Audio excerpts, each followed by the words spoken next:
मोदी जी अगले ट्रिप पे जो भारत आ रहे हैं अमेरिका में, उसमें जो बात हो रही है नेटो प्लस की बात हो, इन्होंने नेटो प्लस मेंबरशिप ऑफर की भारत को। इंडिया को यूएसए की तरफ से नेटो प्लस का स्टेटस दिया जाने वाला है और इसी हवाले से शायद इंडिया के prime minister next month USA का विजिट भी करेंगे। एक बात और बड़ी मार्केट में आजकल फैली हुई है, वो ये कि जी कोई 100-150 बिलियन कहीं से आने वाला है, आई डोंट नो।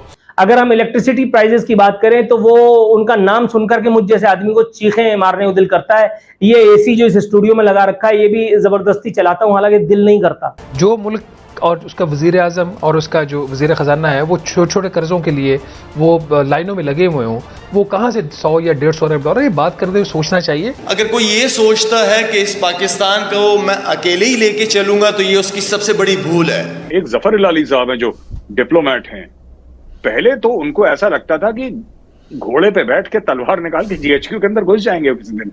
इलाली साहब किसी भी दिन उनका घोड़ा बिल्कुल गैलप करके घुस जाएगा जीएचक्यू रावलपिंडी में। अब सबके जो सुर हैं सर बड़े मध्यम टाइप के हो गए हैं, सबके सुर, क्योंकि किसको नहीं पता कि किसके घर के पास रात को काली वीगो खड़ी है। हम रहते हैं इस मुल्क के अंदर, कुर्बानी क्या है, आज़ादी क्या है, कश्मीर से पूछा जाए, फ़लस्तीन से पूछा जाए कि आज़ादी की कीमत है क्या। अच्छा, हमारी जो जीडीपी है खुर्रम साहब वो 0.3% भी नहीं है और कुछ तजज़ियाकारों का मानना है कि नेगेटिव में है। जो सबसे ज्यादा मैं समझता हूँ कि लोगों को चाहिए उसका सूरत रहमान के उस कुछ वर्सेस की भी वहां तलावत हुई। बिल्कुल बिल्कुल ऐसा। मैं अब I am very amazed, I am very thankful, I am very proud कि हर मजहब को अपने अपने हिस्से के मुताबिक वहां पे जगह और टाइम दी गई। अब ऐसी सूरत में क्या होता है जी, हर कोई, हम कहते हैं ना, आम एक जुमला बोला जाता है कि चढ़ते सूरज को सलाम कर रहा होता है, ऐसा ही है। नमस्कार दोस्तों, आप सब जानते हैं जून के महीने में हमारे प्रधानमंत्री मोदी जी अमेरिका का दौरा करने वाले हैं।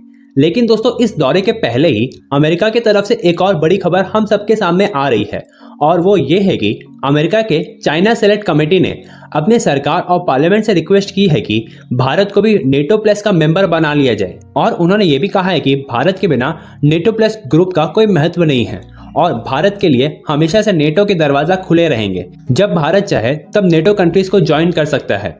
और इसके साथ साथ उन्होंने ये भी कहा है कि वे अपने नेटो कंट्रीज और भारत के साथ मिलकर के चाइना को काउंटर करेंगे, जिसके लिए भारत सबसे अहम देश है। तो दोस्तों, अब जब हमारे प्रधानमंत्री अमेरिका जाएंगे तब अमेरिका के ऑफिशियल्स मोदी जी से इस नेटो प्लस के बारे में बात जरूर से करेंगे। लेकिन भारत कभी भी नेटो कंट्रीज को ज्वाइन नहीं होगा, क्योंकि भारत नेटो के साथ ज्वाइन करके रशिया के साथ अपनी दोस्ती खराब नहीं कर सकता है। That will take India to the next level। मैं इसमें कोई शक नहीं, उसमें बड़े बड़े कॉन्ट्रैक्ट साइन करके जाएंगे, क्योंकि पहले ही आपने देखा होगा इस वक्त चाइना के ऊपर जो सैंक्शंस लगाई जा रही हैं उसका सबसे फायदा उठा रहे हैं, भारत उठा रहा है। बिल्कुल। और चाइना जितना यूक्रेन को डराएगा उसका फायदा भी भारत उठाएगा। और इस वक्त वो कहते हैं ना कि this is the era for India. I tell you this, मेरी ख्वाहिश होती है कभी पाकिस्तान भी उस लेवल पे होता, कोई डिजिटल पाकिस्तान की बात करता। देखिए कैसा हो सर, हो सकता है कभी हो जाए फ्यूचर में, अगर कुछ थोड़ी बहुत अक्ल आ जाए इनको तो। लेकिन आरजू देखें, मैंने हमेशा ये कहता हूं कि जितना आपको भारत के साथ रिलेशनशिप ठीक करके डिफेंस का बजट कम करके तो वही आम पाकिस्तानी की तरक्की पे लगाना होगा, तब तक आप तरक्की नहीं कर सके। यही एक वजह है। और उसके बाद एक ट्रेड खोलें, बॉर्डर सॉफ्ट करें भारत के साथ। इसके ये this is part of your national interest. अब मैं शर्तें ना रखे ना सर, इनकी शर्तें कोई नहीं सुनेगा सर, ये जो शर्तें लगा देते हैं शर्तें बल्कि मैं यही एक और बात है। शंघाई ट्रिप ना, अपना जापान ट्रिप के दौरान मोदी जी ने स्टेटमेंट दी थी कि he wants to have a better relationship with Pakistan. जवाब नहीं दिया किसी ने उसका। उसमें आके फिर मैं क्या कहूं, यही तो मेरा अलमिया है। ये अपने अंदर के मसाइल में या तो बहुत ज्यादा एंगेज हैं या फिर पता नहीं इनका क्या सोचे हैं, किस डायरेक्शन में जाना चाहते हैं, या फिर चाइनीज को नाराज नहीं करना चाहते। उसकी वजह यह है कि इस वक्त सिर्फ चाइना आपको पैसे दे रहा है तो आप दिन गुजार रहे हैं।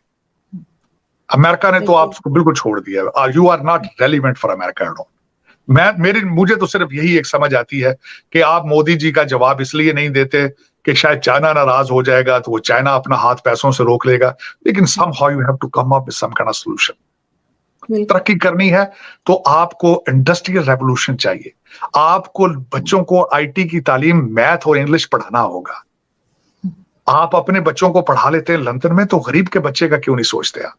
आप जानबूझ के पाकिस्तान को ऑप्रेस क्यों कर रहे हैं? आप क्यों ये समझते हैं कि 40,000 मदरसे आपके लीडर प्रोड्यूस करेंगे? It is not going to happen.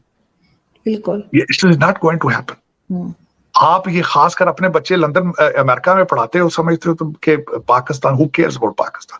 मैंने आपको कहा है ना कि आपकी रूलिंग एलीट जो है आरजू, चाहे वो किसी ब्लॉक से भी हो, किसी पार्टी की हो, किसी इंस्टीट्यूशन की हो, उनके दिल और दिमाग अमेरिका और लंदन में है। वो अपनी बॉडियां जो डरते, लाशें उठा के फिर रहे हैं पाकिस्तान में, अपने बच्चों के लिए लूट मार कर रहे हैं, बद दुआएं ले रहे हैं लोग। सर जिस दिन इनके ये डुअल नेशनलिटी रोकी जाएगी शायद तब ये सुधरेंगे।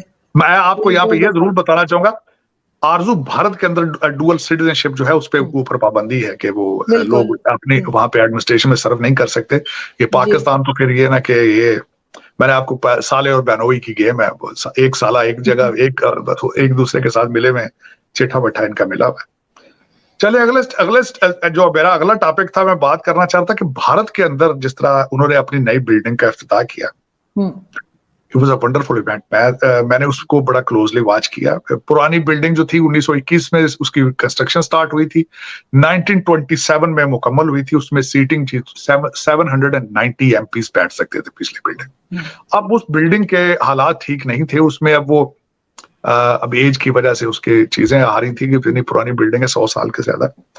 मैं समझता हूँ कि इस दौर के अंदर इतनी बड़ी बिल्डिंग बनाना जिसके ऊपर 117 मिलियन डॉलर खर्चा है नई बिल्डिंग बनाने, और उसमें 1272 एमपीज बैठ सकेंगे।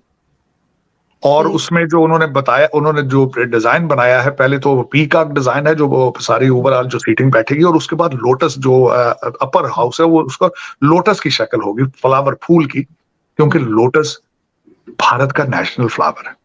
जी बिल्कुल। अब उसमें मैं समझता हूँ बड़ा क्रिटिसाइज किया गया उसको। राहुल गांधी ने कहा कि ये लग रहा था जिस तरह मोदी जी की ताजपोशी हो रही है। अपोजिशन ने उसका बायकॉट किया। फिर वहां पे वो होली सेनेगल, क्या उसको शायद मैं गलत उसको बोल रहा हूँ, लेकिन वो जो उन्होंने सोने का वो बना हुआ था उसका, वो उसको वहां किया, और वहां पे काफी पुजारी, हिंदू पुजारी बुलाए गए, बहुत सारा अपना उन्होंने इबादत की। जो सबसे ज्यादा मैं समझता हूँ कि लोगों को चाहिए उसका सूरत रहमान की कुछ वर्सेस की भी वहां तलावत हुई। बिल्कुल बिल्कुल ऐसा। मैं अब I am very amazed, I am very thankful, I am very proud कि हर मजहब को अपने अपने हिस्से के मुताबिक वहां पे जगह और टाइम दी गई। इट इज वंडरफुल जो है। और मैं यहाँ पे ये बताऊंगा कि वो जो होली सेनेगल जो जिसको वो बल्कि मैंने उसका हिंदी में भी नाम पढ़ा, मुझे भूल गया वो जवाहरलाल जो नेहरू थे, उनको भी अगस्त 14 1947 में जो हिंदू पुजारी थे उन्होंने दी थी। यही कि उसको वो basically symbolize to serve India better and serve people and justification. सबसे ज्यादा जो इस वक्त अपोजिशन और लोग जो कर रहे थे कि it was a birthday of VD. Savarkar जो के हिंदू नेशनलिस्ट थे और बीजेपी सिंपथाइजर थे। सबसे ज्यादा एलिगेशन ये लगाया जा रहा है कि why it was picked up that day, कि उस दिन को उसको इनाग्रेट किया जाए। और फिर वो एक और इतराज ये करते हैं कि द्रौपदी मुर्मू जो कि सदर हैं भारत की, उनको क्यों नहीं कहा गया कि इसका इफ्तिताह किया जाए। That comes under her portfolio to have this ceremony, opening ceremony. लेकिन फिर वो जिस तरह बात होती है कि जब भी आप बात करते हैं हर एक को खुश तो नहीं कर सकते, लेकिन वंडरफुल, मैं समझता हूँ वंडरफुल इवेंट था हमारे लिए, मेरे लिए भी खासकर इसलिए था कि सब मजहबों को वहां पे उस पे ताकि किसी को इतराज ना रहे, और the whole world watched it. Modi ji का मैं एक खासकर लफ्ज इस्तेमाल करता हूँ जो मुझे बड़ा याद है, उन्होंने वो लेट के इबादत की। मैं अक्सर अपने दोस्तों को कहता हूँ दंडवत प्रणाम। मेरे दोस्त ने मुझे किसी याद से सिखाया था कि वो लेट के दंडवत प्रणाम करना किसी को, तो वो उसी तरह से उन्होंने वहां पे अपनी रिलीजियस सेरेमनी की। लेकिन it was a good gesture. It was, मैं समझता हूँ कि द मुसलमान, the Indian Muslims, they should be proud of it कि they were given a proper respect. और ऐसे ही तमाम जानकारियों के लिए हमारे वीडियो को लाइक करें, सब्सक्राइब करें और बेल आइकन को दबाना ना भूलें।